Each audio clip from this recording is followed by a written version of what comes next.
5 langkah langit menghadapi ujian ekonomi. Ini ada 5 langkahnya. Yang pertama apa?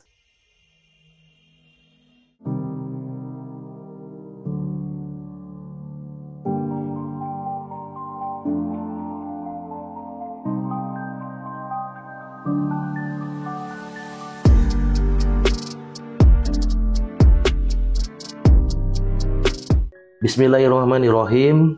Alhamdulillahirabbil alamin.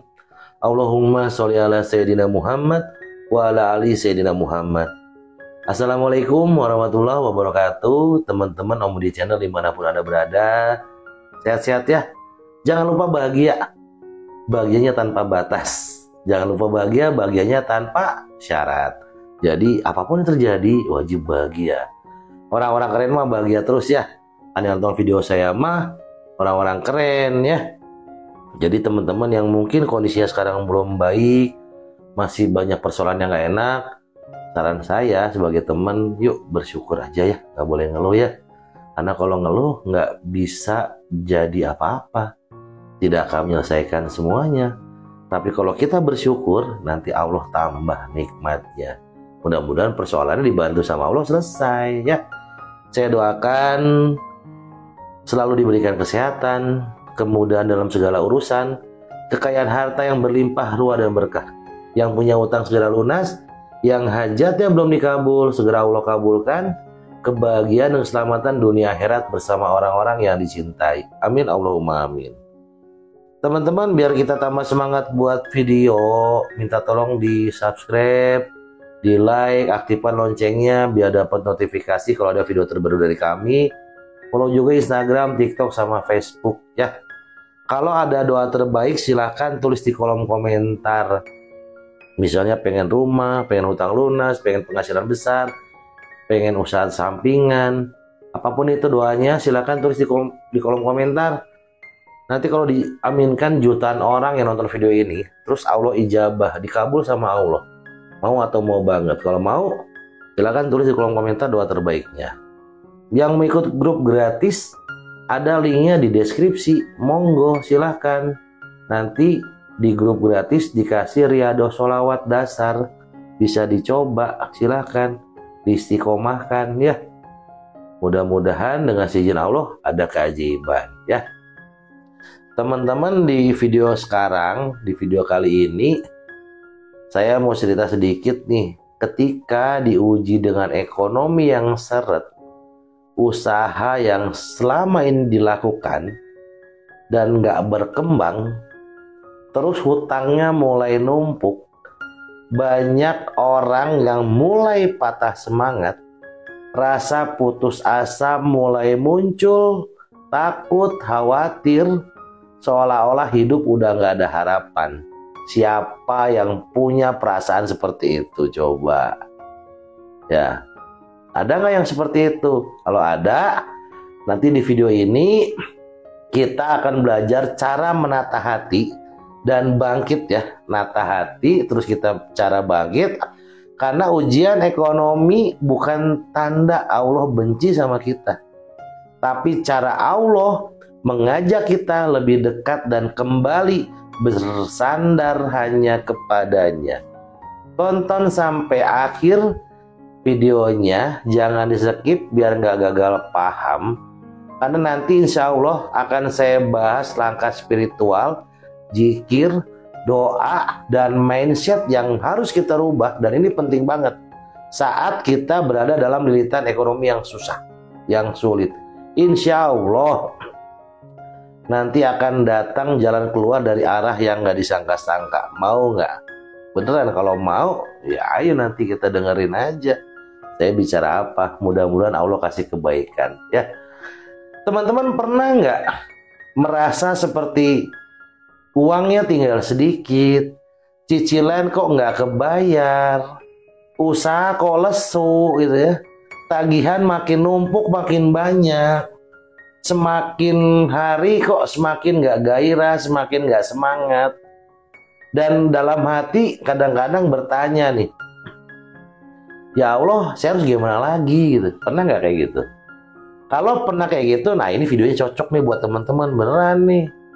Ujian ekonomi itu bukan tanda Allah benci loh. Allah nggak pernah benci sama kita. Padahal dan justru Allah tuh nggak suka kalau makhluknya susah. Beneran.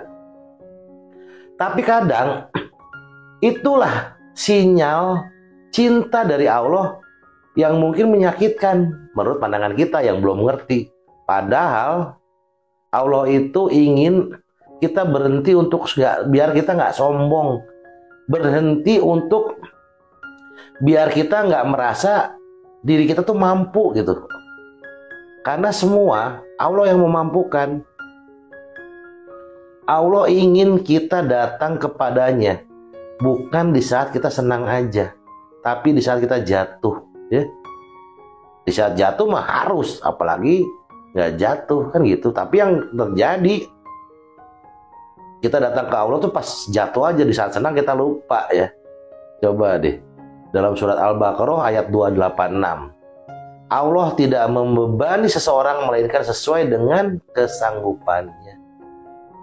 Artinya gini nih, jika Allah izinkan kamu diuji, berarti kamu sanggup melaluinya dengan pertolongan Allah. Allah nggak akan menguji kita kalau kita nggak sanggup. Ya. Bahaya bener deh kalau kita merasa mampu tanpa bantuan Allah. Kalau pakai logika nggak akan masuk. Jalur langit itu nggak boleh pakai logika. Apalagi saat ekonomi sulit. Yang mungkin ya untuk sebagian orang sering panik ya. Banyak yang mencari solusi instan, bener nggak? Banyak yang cari solusi instan. Seperti apa? Pinjol, pinjam pinjol, ya nggak? Jual barang penting. Kerja banting tulang tapi nggak sholat-sholat. Usaha terus tapi nggak inget sama Allah. Padahal itu yang makin menjerumuskan ke jalur yang tidak baik. Nah, satu langkah paling penting kita harus libatkan Allah sejak awal, sejak pertama. Allah yang kasih kita rezeki. Allah juga yang paling tahu bagaimana membuka jalan keluar kalau kita ada persoalan. Betul nggak? Betul atau benul lah gitu ya. Makanya teman-teman yang sekarang merasa dirinya lagi jatuh banget, mungkin kemarin belum melibatkan Allah, sekarang libatkan Allah. Ya, nih saya mau kasih caranya begini. 5 langkah langit menghadapi ujian ekonomi. Ini ada 5 langkahnya. Yang pertama apa? Bangun malam, yuk bangun malam sujud deh. Sujud yang panjang, minta pertolongan sama Allah. Ya, tahajud tuh bukan sekedar sholat sunnah, teman-teman. Tapi tempat kita berunding, tempat kita curhat langsung dengan Allah. Beneran deh. Yang pertama, tahajud cobain aja. Kalau belum pernah cobain ya. Yang kedua apa? Banyakin istighfar, minimal 100, 1000 deh setiap pagi deh, setiap hari deh. Bisa jadi penghalang rezeki kita itu karena banyak dosanya. Ya, coba deh. Barang siapa memperbanyak istighfar, Allah beri jalan keluar dan rezeki yang nggak disangka-sangka. Banyakin aja istighfar. Mohon ampun sama Allah. Yang belum subscribe dulu, tekan tombol like-nya, aktifkan loncengnya, follow Instagram, TikTok, sama Facebook. Ya. Yang ketiga apa? Baca surat Al-Waqiah tiap malam. Surat Al-Waqiah itu surat pembuka rezeki. Baca dengan yakin. Bukan sekedar cuma baca doang dengan suara. Ya, baca dengan yakin. Yang keempat, sholawat minimal 100 atau 1000 deh setiap hari. Sholawat itu membuka pintu langit. Siapa yang bersolawat padaku 1 kali, Allah bersolawat padanya 10 kali. Keren nggak? 1 kali sholawat dibalas 10 kali sholawat. Dibukakan pintu rezeki 10, diangkat 10 derajat, dihapuskan 10 dosa. Banyakin sholawat. Yang kelima, sedekah. Walau cuma 1000, 2000, sedekah deh teman-teman. Cobain deh. Sedekah itu bukan buang-buang uang, tapi menanam benih rezeki. 1 ditanam, 1000 nanti muncul. Kalau mau. Allah nggak pernah membiarkan orang yang ikhlas memberi jadi miskin. Pasti Allah kasih yang lebih baik lagi. Ya. Untuk dunianya, kita ambil langkahnya begini teman-teman. Untuk mengurai masalah yang sekarang terjadi dalam hidup kita. Yang pertama, hitung atau catat semua kewajiban dan pemasukan. Kewajiban kita apa aja sih setiap bulannya? Pemasukannya berapa? Catat deh yang detail ya. Jangan hanya di kepala, tapi buat tuh tulisan ya. penghasilan masuk berapa, pengeluaran berapa, tuh kalau ada utang tulis utangnya. Buat mulai dari sekarang. Ini akan ngebantu teman-teman harus menyelesaikan dari mana nih. Kadang-kadang kita nggak tahu menyelesaikannya yang mana nih, karena nggak ada tercatat. Makanya sekarang catat, oh ketahuan kita boros di ini. Kenapa kita nggak bayar utang? Karena kita boros di ini. Itu banyak deh, nanti catat dulu makanya. Yang kedua, kalau misalnya dengan penagih yang membuat kita takut ya, komunikasi dengan penagih dengan baik-baik lah, jujur. Di saat kita bicara minta waktu, jangan lari. Kadang manusia juga diberi hati kan oleh Allah kan untuk mengerti manusia yang lain. Jangan lari, nggak boleh janji juga. Kapan nanti minggu depan? Jangan, kita bilang aja kalau misalnya nanti ada kita bayar gitu. Kalau kita janji takutnya nanti kita nggak tepati dosa lagi. Padahal kita lagi banyak-banyak menghapus dosa biar pintu rezeki terbuka banyak. Yang ketiga apa? Dunianya. Mulai usaha kecil-kecilan boleh dengan niat untuk nutupin utang kita, untuk beresin utang kita. Jadi afiliator, jualan online boleh, jualan makanan ringan ya, mungkin jadi kurir gitu ya. Mungkin ojek online di luar pekerjaan kita bisa kan? Atau apalah, bersih-bersih, semua bisa jadi wasilah rezeki. Beneran. Ya. Saya kenal dulu ada ibu rumah tangga tuh. Ibu rumah tangga suaminya kehilangan pekerjaan, suaminya nganggur. Mereka punya utang lebih dari 100 juta kalau nggak salah. Nah, tiap malam ibu ini tahajud sambil nangis dia. Tahajud sambil nangis. Tiap pagi baca istighfar sama waqiah. Ya, tiap hari baca istighfar sama waqiah. Dia mulai jualan donat keliling kampung.